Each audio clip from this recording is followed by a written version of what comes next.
You ever wonder why some videos look like they were shot on a shoestring budget, but then others just like have that wow factor? Like, look at this video, and then look at this video. They seem to be specs-wise the same. They seem to have good resolution, generally the same framing and composition, but what's the difference? Today I'm here to tell you why your videos lack that cinematic look, and that's because of lighting. Welcome back to another video from That Lighting Guy.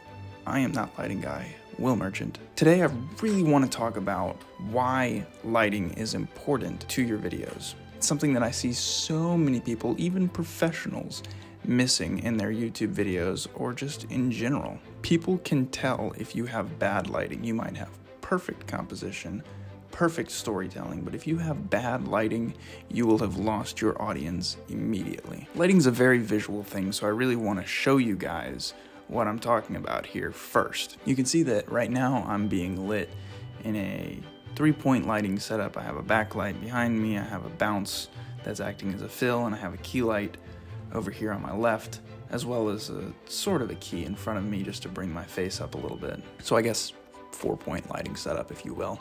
But what would happen if I were to turn on my regular lights, the lights in my room? They're fluorescent. You can see that the room just looks a lot flatter and less dynamic. There's not a lot of depth in this image, and overall just looks kind of gross. The color is a little weird now. It's an odd image. Okay, enough of the ugly image. But what's the difference? Why is overhead lighting not sufficient for your YouTube videos? Supposedly it looks natural, it looks, normal. That's what we normally look at human beings. We look at them through natural lighting. So why does it not look good on video? The human eye looks for depth in an image, and with film and video, we see a two-dimensional image on a screen. But our brains are going to try and process that differently. They're going to try and turn it back into a 3D image in our brain. Unfortunately, with overhead lighting and regular flat lighting, if we don't have any depth in the image on that two-dimensional image, then our brain has much harder time converting that back into a three-dimensional image. Hence why we have dynamic lighting. It helps our brain to process what's where in an image, and just looks much more aesthetically pleasing as well. So how do we create this aesthetically pleasing look? I mentioned this thing earlier, the 3-point lighting setup. And the 3-point lighting setup is the simplest lighting setup that you will ever go through. There are plenty more lighting setups that you can look through and figure out and set up. But the 3-point lighting setup is the simplest. It's the first one that you should learn. I've done a video on this a while ago, but I want to just do a refresher. You're going to have your 3 main lights, hence the name. You're going to have your key light, your fill light, and your backlight.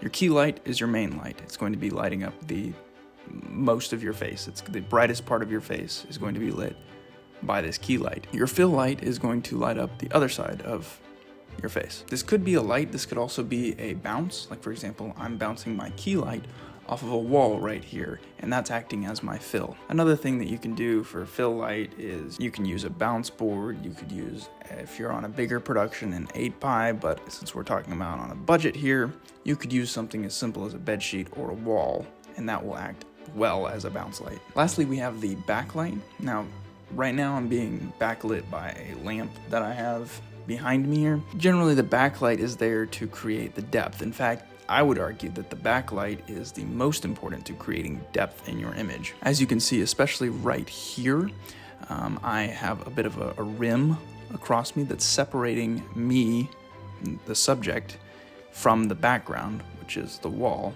It creates this little nice light rim and shows that separation really, really well. Sometimes your backlight can be in frame. Other times, you're going to want it to be out of frame if it doesn't look right in the image. Of course, this just depends on the setup that you want to go for. Now, I did mention that I am technically using a 4-point or a 4-light setup. I am using a small LED panel right above the camera that is just bringing my face up a little bit. I noticed that my face was incredibly dark in this image, and so I just wanted to bring it up a little bit. You can do this.